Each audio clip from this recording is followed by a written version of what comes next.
All right, everyone. So hopefully by now you've gotten your hands on the free version of Maya. And when you first open up, you should have a home screen that looks like this. Just kind of you might see that basic tutorial from the last time if you'd already done that. But from here, we're just going to go to new.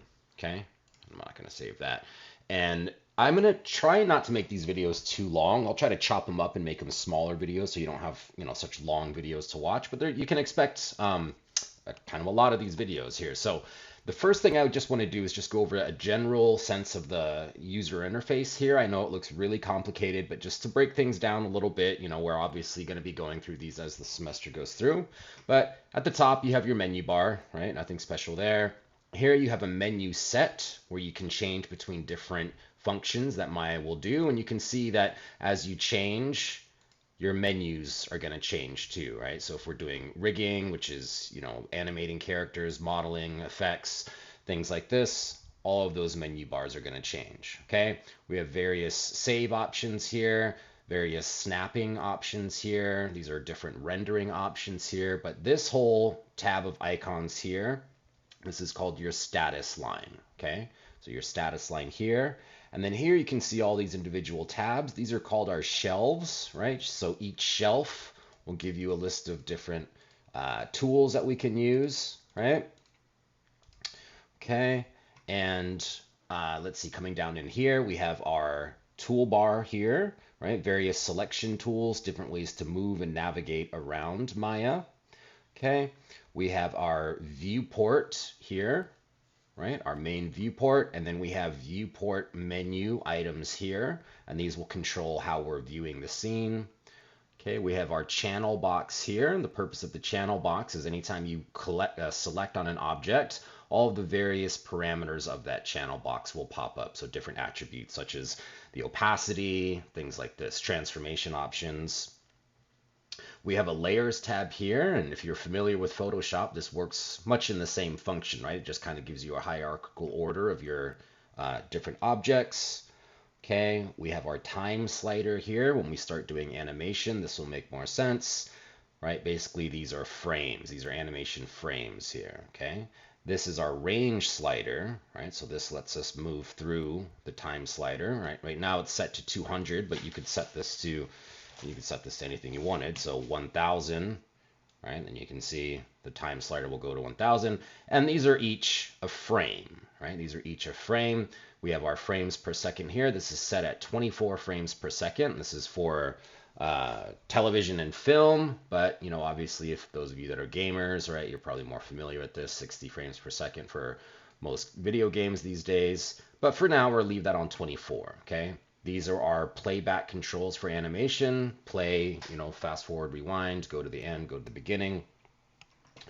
We're not going to use too much of these here. So this is MEL. This stands for Maya embedded language. It's a coding language where if you wanted to enter in lines of code, Maya will also work with Python as well.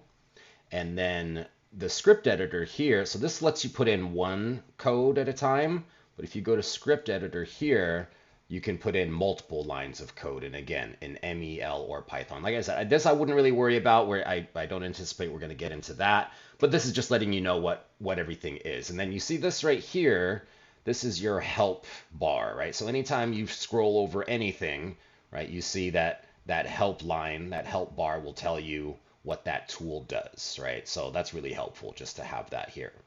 Okay, so like I said, that was a very quick, just basic breakdown. All of this will get much more familiar as we go through the course.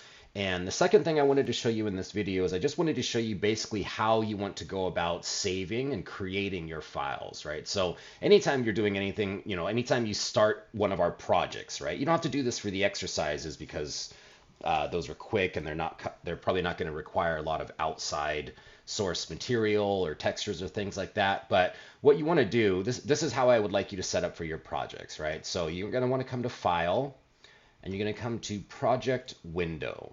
Okay, so Maya, what it does is anytime you have a project, right, it's going to give you all these different folders that are inside the main umbrella project, right? So if you're using say for example, sounds for some, it's going to keep a sound folder. If you're using templates or images from something else, you know, you have different images that you're using as source material. If you have different textures, right?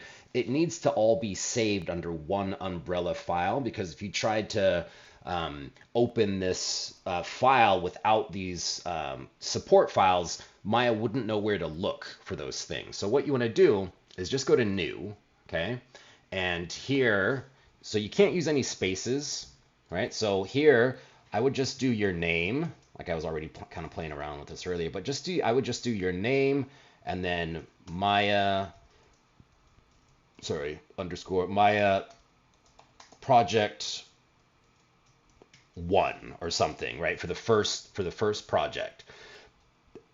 And then you'll come to this little folder here, and this is asking, okay, where do you want this folder to live, right? Where do you want this to live? If you have multiple hard drives, a C drive, D drive, you can pick anywhere you want, but I would say just for the purpose of this class, I would maybe just pick your desktop, right? Pick your desktop, so then, you know, I'll hit accept here. Okay, and then after you've done that, then you go to File and then Set Project, and then choose, you know, what if you have Tom Walker, Maya Project 1, Maya Project 2, Maya Project 3. This is whatever project you're working on. So we're gonna select this here, and we're gonna hit Set.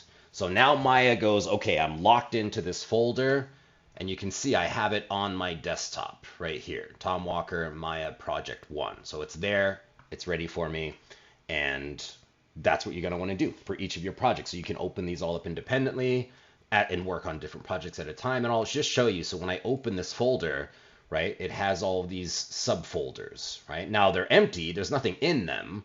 But like I said, if I was using, you know, different source materials, if I had rendering, if I had special effects, if I was pulling things in from other programs, right, this is where it would all be under one nice umbrella project folder, okay? So that's basically how you're going to set up for these projects. And yeah, so I'll stop this video here just so you can kind of digest that, piece it together, go through it again, and then the next video we'll go through some navigation fundamentals here. Okay, all right.